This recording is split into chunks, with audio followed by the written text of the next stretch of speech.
Hello, everyone, and welcome again to Before the Crowd. This is the latest episode with a returning guest, which is Ollie Dixon.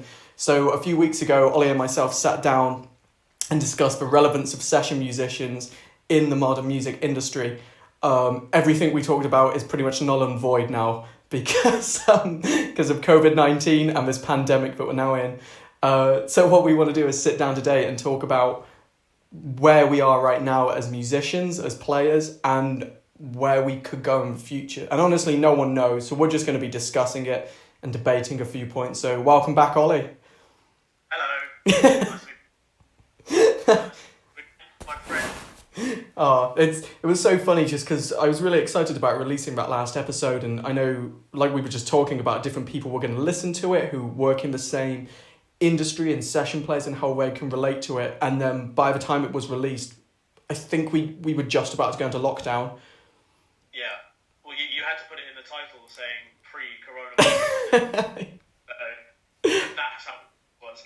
This could be like the second part of a trilogy, and then when we're kind of back to normal and you're back to touring, I can put like the relevance of session musicians post-coronavirus, and we can be kind of like the Lord of the Rings, but except more epic. Yeah. Definitely. How are you kind of holding up and coping with this lockdown that we're now in? Yeah, I'm alright. Like we were just saying before we start recording, it's just like it's just trying to keep active, both physically and mentally. Try not to stress too much, and take each day as it comes. Really, I think that seems to be what most people are doing. You know, just trying to eat well, practice, I think, and just try and look for the things to do each day. Yeah, definitely, and I think it very much is taking it one day at a time, and it's difficult to stay motivated for some people as well, like you said, like mentally, physically, and even practice-wise.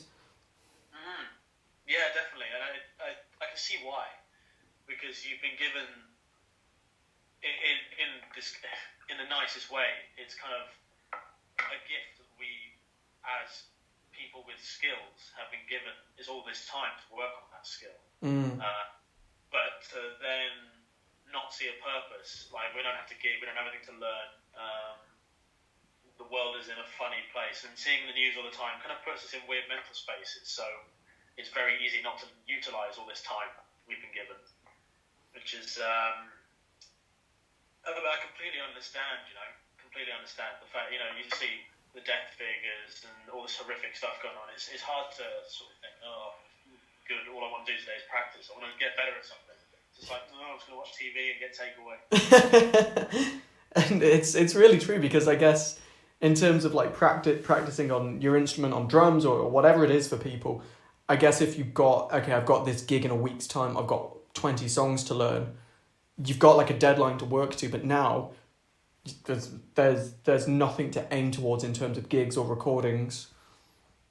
Yeah, absolutely. And when it comes to my practice schedule, I don't have like a day-to-day thing that I'm trying to do, but I don't have a drum kit where I am, because I just have neighbours on either side. I don't really have the room either. But I think what I've tried to do is just go really far back to basics, fundamentals, look at everything I'm doing there. And what I'm doing is I'm giving myself targets for my practice. Okay. So I'm saying, like, I mean, we know what this is for the drummers, but there's a book called Stick Control. Okay. Which, the first page is like 24 different stickings that you can use. But for a guitarist, it could be just scales or modes or something like that. And I'm just saying, right, this week, by the end of this week, I'm going to play this whole page at this BPM. That's it. Purely simple. I can't do it now, but by the end of this week, I will be able to do it. And I can just sit. And it's almost like meditation, and it passes the time. I start at 3 o'clock, I look at the clock, and it's almost 5. And I'm like, oh, wow, cool. It's going quick, yeah. Yeah, and it's just really keeping me in a sort of good mental space, just for my own playing and getting through the days, I think. Yeah, it's really difficult, and I suppose those are kind of the coping mechanisms and the coping strategies that you have to use. And obviously, like yourself living in London, it's not exactly like there's tons of space where you can go outside and move around, or like you said, you've got neighbours on either side. It's tough to even practice your art and your instrument right now. Yeah, definitely. But I think everyone's just mucking in and doing what they can, and we're just getting by. Everyone's made sacrifices. No matter what walk of life you come from, everybody has made sacrifices because of this whole situation. And so it's not a case of me going, oh, I've got a neighbour, I wish I could practice all the time. No, we're all here. I'm not going to annoy everyone because they're forced to stay home. It's like, well, you have to listen to me, unlucky. I'm not going to make people do that. I guess in lockdown they can't really come out and complain though, can they? Because they can't leave their houses. I'm not trying to persuade you to annoy your neighbours. You say that though, we've got a couple of little old ladies in our close that are risking their lives every day. They go out, they've got no fear. Wow. They're out. They're going up to people. They're hugging people in the street. They don't care. They're like, take me. My time is done. Do you think, because obviously we're laughing about this, but some people are still very much not adhering to guidelines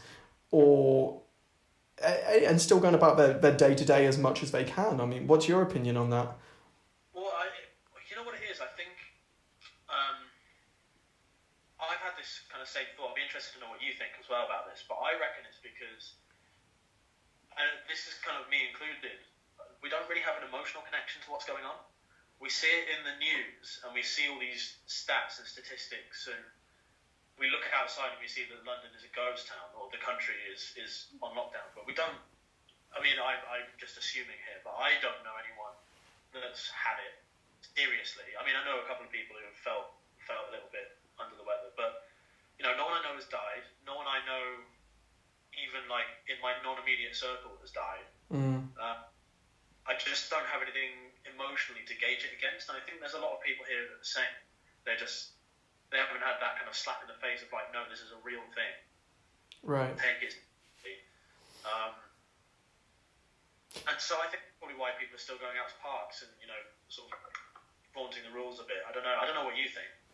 No, I think you make a really good point, and it's really valid because it isn't necessarily affecting you or your loved ones, and so therefore it's barely real. Like if you didn't watch the news and you don't get these daily updates and statistics, it seems like something that's happening to everyone else.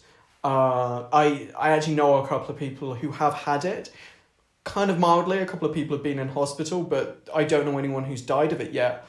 But I've got friends who have posted on Facebook and have said, oh my God, my, a really good friend of mine has passed away from it. And I think we are still 1 or 2 degrees away from separation with this thing, or knowing people who have got it. But it is certainly that disconnect that is in people's minds. And I think equally it's a coping strategy because people don't want to face it because they are scared. So they do try to go about as normal. Yeah, definitely. It's kind of like a bit of a grey area what you would label that disconnect, whether it be denial or just sort of non-caring almost. It's like, well, if I get it, it's fine. Which is obviously not the right attitude. But it's if I go out for a run or something, the majority of people are out walking. I would say a good 60% of the people I run past are older, more at-risk people. Yeah. And you kind of wonder why. Is it more of an old-fashioned state of mind where so well, it'll be fine. Don't worry, darling, we'll be fine. We did the war. We've got past the war. Yeah. No, it's a valid point. It really is, and it's interesting to see. I guess kind of like one thing I wanted to talk to you about as well, because kind of coming off the back of that, some people are trying to go about as normal, and once we do come out of this lockdown, how are people going to get back into gigs and going to gigs and playing shows? Do you think venues are still going to be able to draw a crowd? Well, this is the big question, really, isn't it? I've had this conversation with many people. Obviously, I'm sure you have as well as a gigging musician. Yeah. What is the music industry going to be like after this? Is there going to be a music industry in the way that we knew it before? Was that the end of a chapter, and this is going to be a a new one beginning that we won't really know how to navigate. What are your thoughts on kind of the points that you've just made, the questions you just asked? Yeah, and it's something that we can't predict really. I mean, we can probably have a fairly educated guess, but yeah, I mean, because I'm pretty certain if lockdown was lifted, I think pubs and venues still stay shut for a while. Mm. So the big question is, when are we going to start gigging again? How quickly are we going to start doing it? Because when all my work was cancelled, the one sort of like little grain of hope I thought was, well, I'm going to have a fantastic winter when everything is like rescheduled. Mum's getting some good Christmas presents this year. But now I think about it, I'm sure it probably isn't going to be like that. And realistically, I don't think we're going to get back to as busy as we were until next summer. So you think even like the Christmas gigs and the New Year's gigs still aren't really going to happen to the full capacity that they normally would? Yeah, I don't think so. I don't think it will be that bad. I don't think it will be like completely dead, tumbleweed kind of thing. But I think we'll definitely feel the effect of it, especially the New Year stuff, because it'll be so fresh in everyone's mind what's happened this year. And I think there'll still be guidelines in place, some sort of guideline that I don't know. I think it will just be a bit emptier.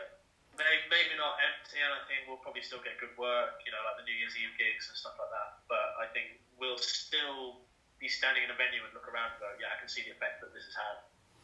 I doubt some local bands would even notice it. It's just like business as usual for them when when you draw 5 people. Our mum's still here. It's fine. It's good.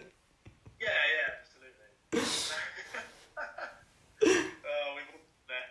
But it's funny because I'm very much on the fence about this, and I do very much agree with what you're saying. But equally, I think I would never underestimate the British public. I mean, was it a few years ago when there was like a terrorist incident in Borough Market? Or I don't know which one it was exactly, but there was that picture of the guy running out of the pub with a pint glass in his hand full of beer, and it was like the absolute, like they completely encapsulated what it means to be part of the British public there. Yeah. And our drinking culture. And I, like you said, on the flip side of what I said,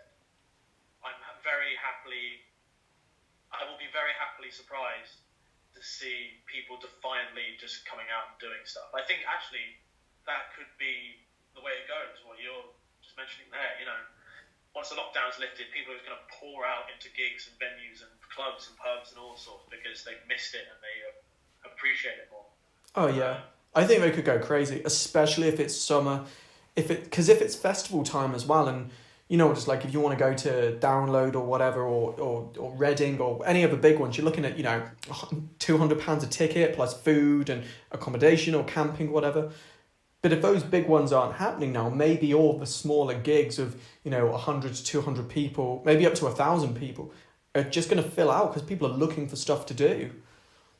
Yeah, absolutely. I think this is one of those things where it could go either way, and we won't know until it happens. Yeah. Or possibly what you said then is correct, but then maybe it's a regional thing. London might be way, way busier than normal, and we see a huge uptake of people coming to gigs and appreciating it, but then other parts of the country are just dead, or other sectors are dead. I don't know. No, it's interesting, and one thing I'm really... Well, 2 things. Firstly, I think if anything gets busier, I think it will be like the jam nights and the open mic nights that I know you play in the house band for, or we were talking about last time. Because I bet every musician who has been indoors for 6 months is going to be itching to get out and just play on stage. Yeah, that's a really good point, actually. I think certainly the first 2 or 3 weeks will be really, really busy. But I think after that, it will probably soon die down. I think things will go back to quote-unquote normal fairly quickly once everyone's had the blowout of the first few weeks. Yeah. But yeah, I think you're probably right, actually. That's a really interesting point about musicians just really, really wanting to play. And it'll be all the amateur musicians as well, I imagine, because that is their only chance to play. Yes.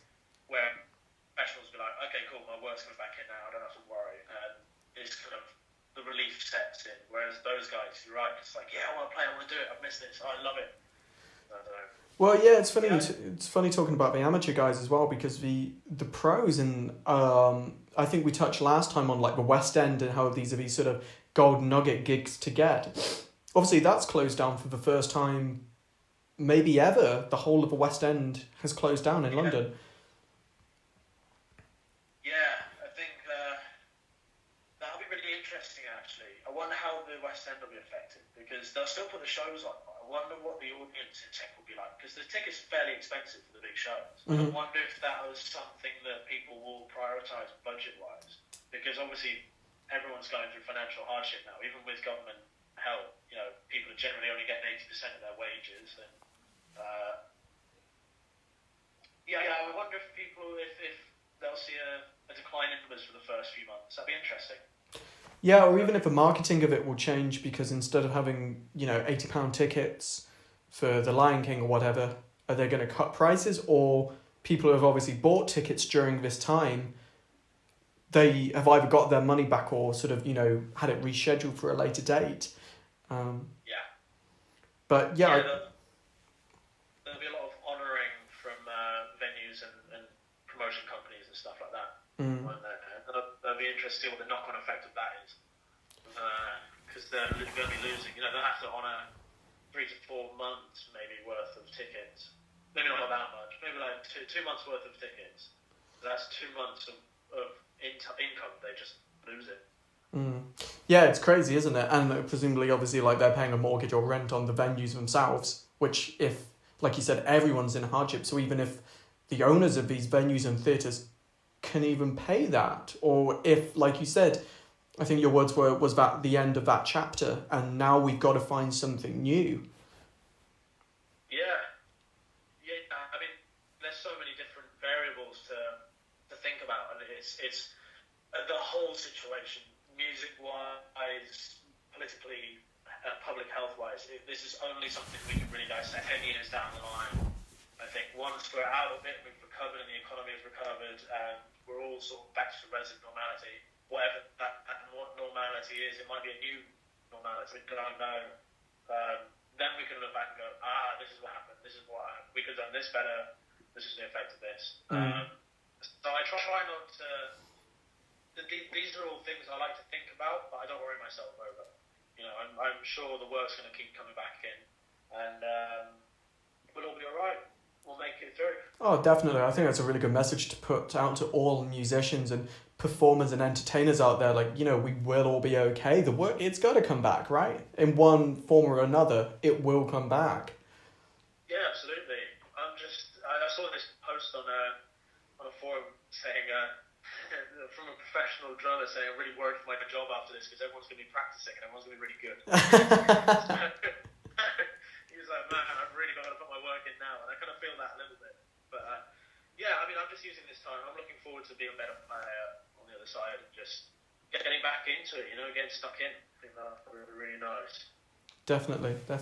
What I'm really going to be intrigued about as well, because I think for a lot of younger musicians growing up, I think your real prime years where you come to grips of playing in a band and playing as part of an ensemble, when you're, let's say like 16 to 18, when you really start to discover it, give or take a couple of years, it's, jamming after high school with your friends or going to each other's houses on a Saturday in the garage.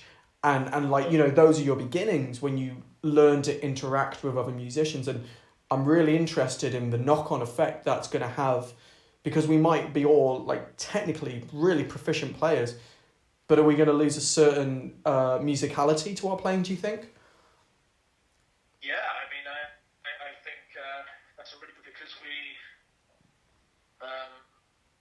we're missing that, that other side of music, which is the creativity and the interaction side of it. So yeah, I think that'd be a skill that some of us probably have to dust off and shake out a little bit when we go back. And yeah, like you said, with the younger players as well, I don't think they'll suffer too much from this. I mean, I think there's always that inspiration of playing with music. People are still releasing music. People are still creating. So I think the younger players who just love to play, because there's always that phase of you get into it, you learn the basics, and then you just play to every record that you love. Yeah. Which is a really integral part of any musician's journey, for sure. I think that will still be there, that passion will still be there. And these kids are now at home all the time as well, so they have full access to these instruments. Oh yeah, 100%. It's so great to have that. Kind of off the back of that as well, you were saying about being creative and releasing new music. Do you want to tell us about the new EP that your band, the Maid of Vales, have put out? Yeah, so we put out a 4-track EP just before lockdown. It's called Everything in Between. And yeah, I'm super proud of it, man. I was listening to it the other day, actually, because we just released the second single off it, a song called Screaming Out. And, you know, I'm one of these guys who whenever I create something, I will listen to it, but I will listen to it to death, because I'm just always, it's kind of like half pride and half analysis. Okay. So, I was listening to it loads when it first came out, and then I kind of went away from it. I was like, cool, I hate these songs now. And then I came back to it a couple of days ago, and I was listening through, and I thought, wow, I'm really proud of everyone's work on this, and not just mine, but everyone has done such a good job. And we've had really good feedback from it as well, which is nice. It's nice to know that I'm not the only one who thinks we did a good job. But yeah, man, I'm super proud of that. And it came out early March 5th, I think, 4th or 5th, I can't remember. And I just can't wait to get it out on the road when we're back out of all this mess. Yeah, definitely. Take it out to the public. I mean, it's a really cool thing as well. Everyone's staying at home and listening to music now. So they're going to be itching to see the band. Yeah, absolutely. I mean, I've discovered loads of stuff over the last few days. But even just on, social media, I'm sure you've probably seen loads of stuff as well. People just creating things and in their front room, just doing silly things and keeping a smile on everyone's face. It's so amazing to see. It's really, really wonderful and all these people who aren't musicians or aren't creative types in their day-to-day lives are just discovering new ways just to do stuff. It's great. Yeah, 100%. I think when you have limited options, it really pushes you in one direction. The ones who I think it must be most tough for is like music teachers who I know of quite a few who are sort of teaching from home right now and sort of Skyping from their bedrooms with the drum kit in or their little practice space, and then they just got their 4-year-old kid wanders in, and like they're trying to be really professional or be on a songwriting session, and like their dog will just jump on their lap, and it's part of working from home, I guess. Yeah, definitely. But I think that those little things are just a bit human, aren't they? If I was in a session with some kid, because I teach Skype lessons as well, and all the time I teach this like I think he's 9 now actually, and his 6-year-old brother just wanders in and starts like screaming at him, and I can't help but laugh because I've relaxed everything now. We still do the lessons, but it's not the same. And so what's the point of making it the same? Just do what you can, have fun with it, and just try and learn something, I think. And I think it's hilarious when stuff like that happens. I think it's great. Yeah, I guess you just need to play off it, and it's not as if, like, if that happened in real life, you would tell that kid to get out of the room and, like, but it's just on a screen, like, God knows how many miles away. You can't really do anything about it, can you? Like, you're just sort of laughing. Yeah, exactly. But, so I think it's going to be really interesting. I think it's kind of what we were talking about last time, is what the role of musicians is going to be during all this and after all this as well. Because right now, it just seems that every professional musician has become a professional teacher. Yeah. So. Yeah, it's interesting. I did a podcast last week with my friend Aled Roberts, and he's a really great music educator, and he's super technology driven and has been pushing this way for so many years over this stuff and using all these online tools, and then it didn't really affect him too much because he went into this and he was like, yeah, I've got all this down, and like the level of what he's producing just teaching wise is amazing. He was showing me some of the resources after the podcast, and I was like, wow, you've really got this down. Really, really cool. That's amazing. It's great when people do that. People are really resourceful. Because It just helps the student and helps the client if it's not teaching. You know, it just really pushes everyone along the way. And I think people who've got home studios as well are probably loving life right now. Yeah, it's pretty amazing, man. As we start to wind down here, I wanted to ask if there were any particular bands or acts that you're really looking forward to seeing kind of once all of this is over. Yeah, man. So I'm getting super into a dude called Devin Townsend at the moment. Oh, yeah. I love Devin Townsend. Yeah, exactly. I'm sure. I feel like I'm really late to this party because I've been like staying on my phone and sending songs. It's like, oh, check this guy. And they're like, yeah, we know. Amazing. I'm like, why didn't I know this? And so I'm like proper, really like head first dived into him. And when he starts touring again, I'm definitely going to see him. You know what? I'm not really one for going to gigs. Sounds really bad as a musician, but it's not that I don't want to. It's just it's not really high on my priority list. But there's a dude I started playing for in the new year, just before this kicked off. We did an amazing gig in the Half Moon in Putney, and it's like really prog rock kind of stuff. And I was like, I have to learn parts, like actually learn parts, rather than just like 8 bars of groove. It's like I have to get a bit down. Nice. And I was so up for it, and then all this happened, and I was like, no! But he's just released his album, so if people listening want to go check that out, his name is Bo Bowen, and it's called The Great Anticlimax, and it's a great album. So those are the two listening. Devin Townsend, Bo Bowen. Lots of prog rock, lots of awesome riffs. That's what I'm into right now. Nice, man. That's really cool. Yeah, I have to try to feature like some of the tracks or the ones that you played on as well with Made Avail, like on the podcast as well, and put some links or something so people can check it out on Spotify and Apple Music, so people can stream it. I throw it back to you. What are you listening to right now? You know what? I've gone into a really weird sort of place musically. So I've sort of had like kind of go-to metal bands or favorite bands that I've gone to. But I've really been on this kind of whole world music trip right now. So I'm listening to like a lot of Spanish rock music, and then that kind of dove more into like the Afro-Cuban type stuff, and then like into like this like West African stuff. So I'm not even going to try to pronounce some of the names to you. I've started to create like a little playlist actually, so I can share it with you on Spotify. But it's just like these amazing melodies and rhythms that just. Some of this stuff, like the polyrhythms, like don't exist in Western music, and it's really weird to listen to, but feels really great at the same time. Yeah, because it's so left of field to what we know. It's like whoa, it's like a fascination. You can't help be drawn to it. Oh, definitely, yeah, and even just listening to music in a different language as well, and feeling how kind of I guess the musicians complement it, if you know what I mean. But it is also quite funny.